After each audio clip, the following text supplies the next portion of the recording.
Now, from WYDC TV, this is Big Fox News at 10. Tonight, we begin in Elmira, where residents in the south side are shaken up after a pipe bomb exploded early this morning. Big Fox's Matt Kleindienst joins us with details in our top story. Good evening, Ann. An explosion rocked the 500 block of Herrick Street in Elmira around 1 o'clock this morning. Nearby neighbors told me that the blast jolted them from their bed. So my fiance and I were upstairs sleeping. It was probably about a little bit after 1. William Moore was one of several neighbors woken up by a sudden blast early this morning. While he and his fiance have heard loud noises like fireworks before, this explosion was much different. We heard a couple loud bangs and flashes were going across the room, so I thought it was something happened to the power line. And then, my fiance said it was a firework. It was loud. You could definitely tell it was louder than a firework. According to Elmira police, a witness told officers that a backpack exploded in someone's front lawn. Upon further investigation, it was deemed that a pipe bomb was detonated. Moore and his fiance say they were nervous that such an incident could happen 2 doors down from them. It just makes us want to, kind of get on the outside of the city, sooner than later. According to police, no one was injured as a result of the explosion. A man was later arrested from the home where the bomb went off. However, it is unclear if the arrest is connected to the case. Anyone with further information about the incident is asked to call Elmira Police. Matt Kleindienst, Big Fox, WYDC in Corning. Twin Tiers residents affected from last month's flooding will now have an option for financial relief. The Small Business Administration is offering low-interest disaster loans to businesses and residents impacted by the flood. Loan applications will be available for PA residents in Bradford, Lycoming, Potter, and Tioga counties, as well as New York residents in Steuben and Chemung counties. Residents can apply online at the SBA's website. The Schuyler County Legislature voted unanimously to accept a settlement from Johnson & Johnson from their role in the opioid crisis. The county is set to receive up to $121,000 from the company to treat, reduce, and prevent opioid use. This money comes from the larger $260 million settlement that Johnson & Johnson reached with the state of New York. As part of that settlement, the drug maker agreed to end the production and sale of opioids in the U.S. This fall, you're going to be encouraged to not only get a flu shot, but also a COVID-19 booster shot. So does it matter which one you get first? Richard Giacobas went searching for answers. As the seasons begin to change, just like that, flu season is upon us. Getting your flu shot may not be top of mind these days, especially with all the talk about COVID-19 booster vaccines. But health experts say it's more important than ever to get both. And most people agree. I'm getting both to protect myself and also to protect my family. I'm a 100% believer in the effectiveness. Doctors say vaccine fatigue is real, but now is not the time to let your guard down. The likelihood that that illness will be severe, require hospitalization, or lead to death is dramatically reduced. Dr. Chidlo Abachi is the Associate Chair of Emergency Medicine for LIJ Valley Stream Hospital. Over the past few weeks, he's been answering questions about how far apart one should space out their COVID booster shot and their flu shot. The CDC had previously recommended spacing out the timing of the COVID-19 vaccine and other immunizations because the shots were so new. But guidance has changed.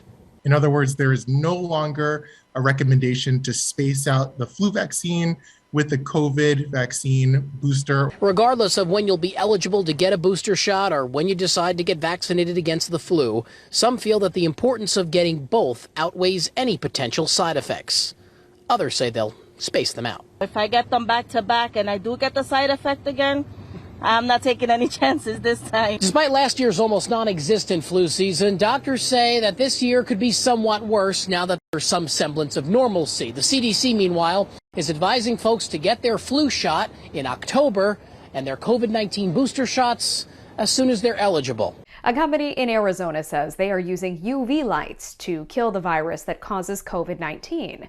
But as Matt Galka reports, the company says besides COVID, the UV lights could also keep people safe from spores that cause valley fever. It might sound like science fiction, and hey, it even looks like a lightsaber. But the powerful UVC light right here is killing the particles in the air that can potentially kill us. This is the UVC light right here, and most UVC lights run at about 1,400 kilojoules per centimeter squared. Nick Knudsen is a co-founder of Purification LLC, a business born out of the needs of the COVID pandemic. We were never really readily aware of what's going on in our environments until the coronavirus came about, and people said, oh my gosh, we're breathing these things in now. These things are on our surfaces. Is it in our water? And people started taking justified notification of that and saying, hey, what can we do now to protect ourselves? The opportunity to turn powerful light into a business now has his UVC light system in more than 40 businesses in Arizona. The powerful light can be placed in HVAC systems and destroy particles before we breathe them in, and not just coronavirus. When we subject valley fever to the UVC technology, what it does is it separates that RNA chain within the nucleus itself and then destroys the valley fever. Dr. James Mallory has them in his Scottsdale dentist office. Patients are just afraid. They're afraid of a lot of things with COVID, and having this technology in our office allows us to provide a sanitized and clean environment for our patients all the time. President Biden makes another direct call to Congress to pass critical pieces of his domestic agenda. Lawmakers are gearing up for a busy rest of the year. Democrats are hopeful they can pass both bills, but Republicans are deeply worried about massive spending. Madeline Rivera has the latest from Washington. Several key House committees are prepping to mark up the $3.5 trillion reconciliation package to carry out President Biden's Build Back Better agenda. And there are gaps that House and Senate Democrats need to bridge on issues like the Affordable Care Act and Medicare expansion. We will have our negotiations. This is a sort of a compressed challenge because people need help right away. Senate Dems are also tackling infighting. Senator Joe Manchin called for a pause on the reconciliation bill last week over concerns about the price tag. The moderate Democrat is reportedly only open to supporting at most $1.5 trillion. And I hope Manchin really sticks to his guns here and really holds this in big pause. Still, the White House believes Manchin will ultimately get on board with Democratic plans. Joe at the end has always been there. He's always been with me. I think we can work something out. After touring the damage in the Northeast from the remnants of Hurricane Ida Tuesday, the president is drumming up support for the infrastructure and reconciliation bills, saying they would help fight climate change. Many Republicans disagree. Their Green New Deal agenda goes against fossil fuels and helps Russia. Democrats are hoping to pass the $3.5 trillion budget package through a process called reconciliation, which only requires a simple majority in the Senate. In a 50-50 Senate, though, Senator Manchin's opposition could derail those plans. In Washington, Madeline Rivera, Fox News. The Supreme Court will hold oral arguments in its courtroom beginning next month. Justices have been working cases via conference calls due to the COVID pandemic for more than a year. The court announced Wednesday that justices, lawyers, essential personnel, and journalists will be allowed in the courtroom. The live audio feed that has become a staple for oral arguments during the pandemic will continue. Justices are slated to hear a major Second Amendment case on November 3rd. They will also consider a direct challenge to Roe v. Wade in a case concerning a Mississippi law that bans most abortions after 15 weeks. That case has yet to be scheduled. Secretary of State Blinken and Defense Secretary Austin continue their visit to American allies to drum up support for diplomatic and military rescue efforts in Afghanistan. Trey Yingst has more. Top officials from the Biden administration are taking a dual-track approach to getting Americans out of Afghanistan. Defense Secretary Lloyd Austin continuing his Mideast tour, visiting Bahrain on Wednesday after 2 days of talks here in Qatar, hoping to drum up support for the rescue effort. Meanwhile, in Germany, Secretary of State Antony Blinken overseeing Operation Allied Refuge at Ramstein Air Base, where at-risk Afghans are being processed ahead of their eventual resettlement. The mission continues. It obviously continues here. It continues in our own determination to continue to stand by people in Afghanistan. It's unknown exactly how many Americans remain in Afghanistan. The State Department says it can't clear several U.S. charter flights to land in neighboring countries because there's no U.S. presence there to vet the passengers. But some non-government groups say they can help through their civilian networks on the ground. The people that are on those airplanes have people in the United States that are talking to them. They know who these people are. Meanwhile, the Taliban have named their new government. It's all male and heavily weighted towards the group's senior leadership, including several wanted terrorists. It's not clear what kind of relationship the U.S. will have with Afghanistan moving forward, but President Biden says he doesn't think the rest of the world will embrace the new government. China has a real problem with the Taliban, so they're going to try to work out some arrangement with Taliban, I'm sure, as does Pakistan, as does Russia, as does Iran. The White House is asking Congress for more than $6 billion to help resettle Afghan refugees. In Doha, Trey Inks, Fox News. Still ahead tonight, a bumpy road ahead for those who rely on professional drivers. It's always been something that we battle with, but this is the worst that we've seen it. Why school districts, ride-sharing services, and delivery companies are all struggling to hire drivers. Here's your local stock market update from Big Fox.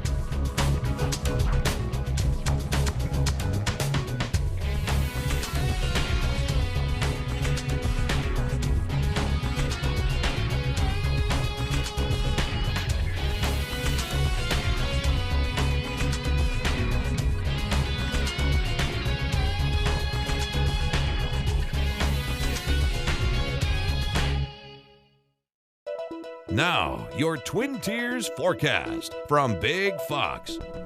Tonight's Big Fox forecast is brought to you by William Mattar. Good evening, everyone. We are expecting a cold front to be pushing in, and behind it, drier air will start to move in.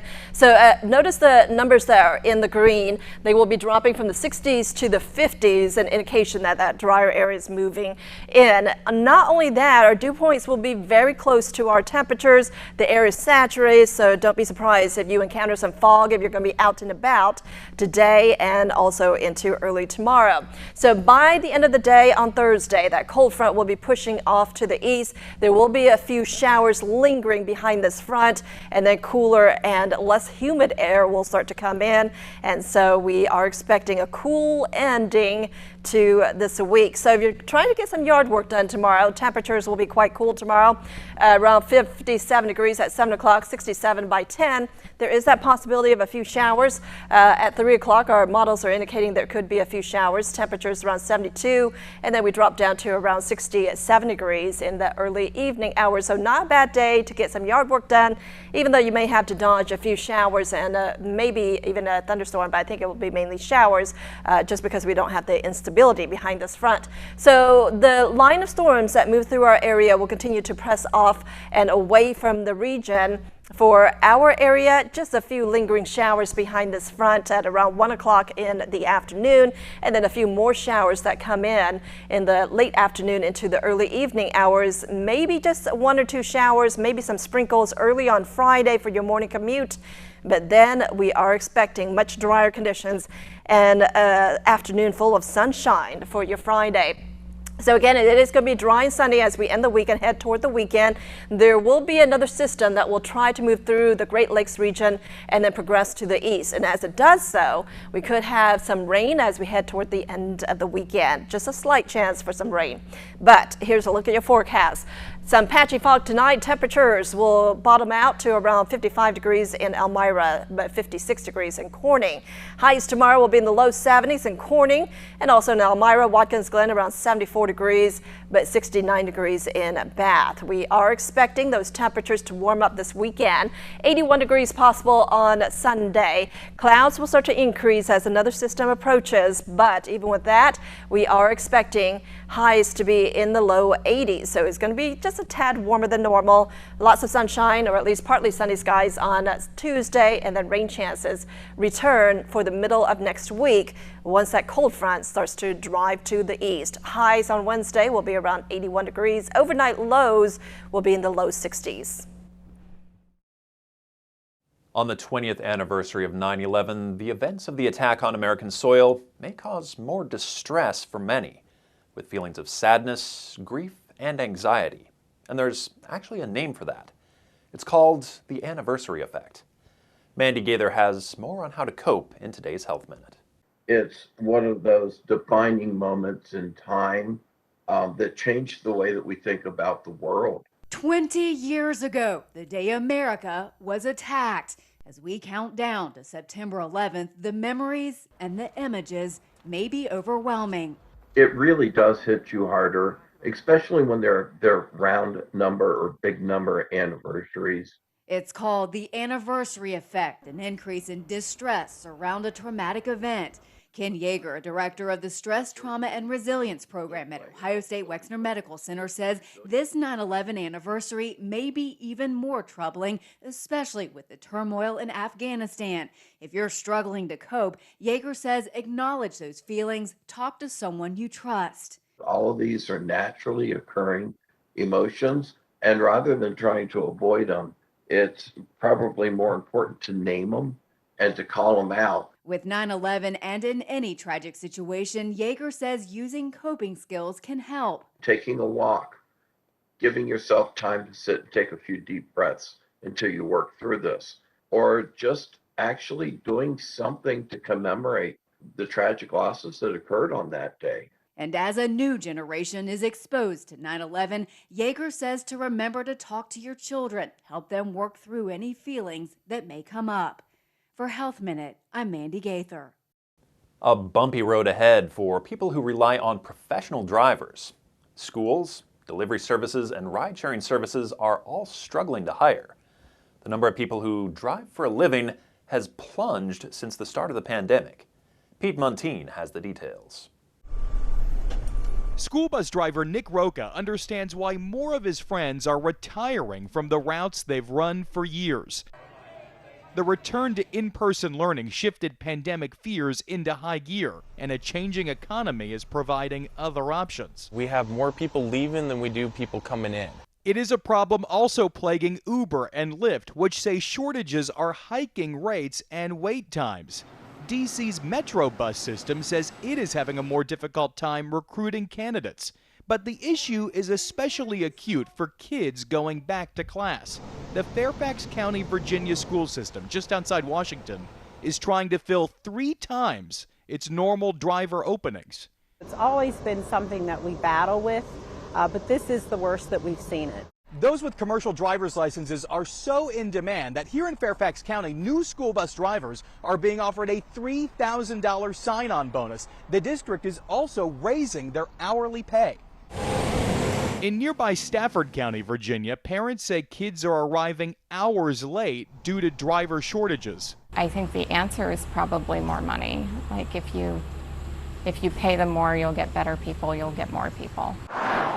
Poor pay and poor working conditions are why trucking trade associations say many are turning their backs on the profession. Todd Spencer, who represents independent truck drivers, says the pandemic has forced a years-long problem to come to a head, and not enough is being done to keep drivers from quitting. Good people can find better jobs, better places, and lots of places that don't have many of the drawbacks that trucking does. So they look around and they take advantage of those opportunities. For school bus drivers, the incentives are increasing across the country. Fairfax County has even won a few retirees back. The nation's 10th largest school district wants this to be just a bump in the road to getting students back in school. We're definitely looking forward to having more kids come in, and with that, we need more drivers coming in. Now to an incredible survival story out of Alaska. A man recounts how he survived a vicious bear attack while at work. Jay Kim tells us how his colleagues' swift action saved his life.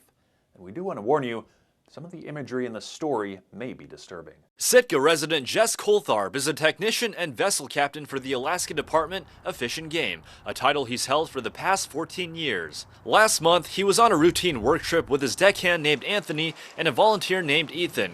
The trio was doing a salmon streaming survey just a few hours north of Sitka, specifically looking for chum. We got there and we'd walked the entirety of the stream, we'd counted all the salmon, and got to the top and we turned around. On the journey back downstream, Coltharp was leading the way when he ran into something much bigger than a fish, a brown bear.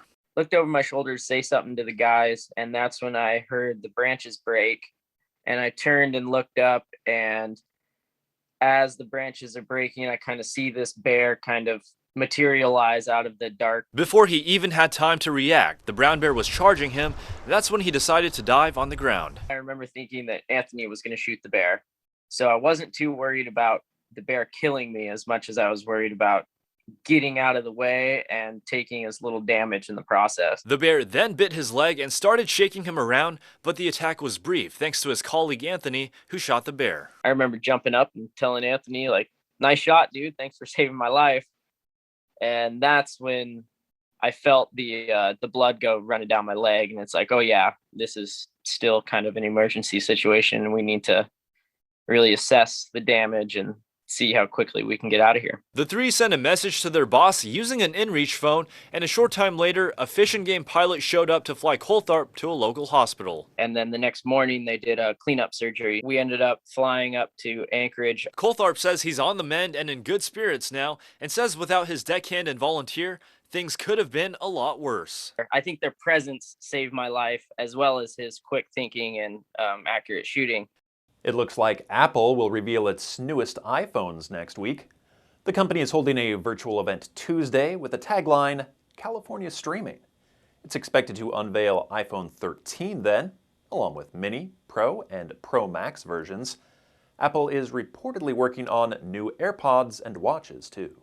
It's one thing to keep a lock of someone's hair, but when it's from Elvis Presley, collectors tend to get all shook up. It was originally collected by Elvis's barber and recently sold at auction for $72 grand. Jeannie Mose reports. This isn't some hairball the cat coughed up. Oh no. This is a hunk of Elvis's hair. A baseball-sized hunk collected not during his most famous haircut. He lost his hair to the Army, but said to be gathered by his barber of more than 2 decades, kept in a plastic bag, transferred to a sealed jar, and now sold for $72,500 by Cruise GWS Auctions, with documentation like all of the plane tickets Elvis got for his barber to take him along to performances. The King's Electric Schick Shaver also sold for $3,000. But it's one for the money. The big money, just over $1 million, was paid for the so-called eyelet jumpsuit and cape Elvis wore to perform at Madison Square Garden. Elvis's hairball has actually lost value. It sold for over $115,000 the last time it was auctioned off almost 20 years ago. Back then there was talk that the DNA in the hair could be used as the basis for a dauntingly complex attempt to clone the legend. But 2 decades later, Elvis is still not in the house. I've covered the bidding for smaller clumps of his hair. So what's it like to run your hands through Elvis's hair? It's very exciting, Jeannie. Really exciting. She described it as coarse, not soft. Whoever bought this latest hairball, you better, as Elvis would say, treat me nice. Scratch my back and run the old pretty fingers through my hair. We want to leave you with a smile tonight, maybe rather literally. Who needs a tooth fairy when the Illinois State Police are doing the work? The ISP District 13 posted this photograph on their Facebook page. Look closely at that cup he's holding, and it might look like the cup is smiling back at you. The officers had a little fun with this one, as they alerted followers to the, quote, abandoned chompers. The state police says the dentures inside a cup were found at the Illinois State Fair. A fairgoer apparently flagged the police down so they could take custody of the teeth. Thanks so much for joining us. Have a great night.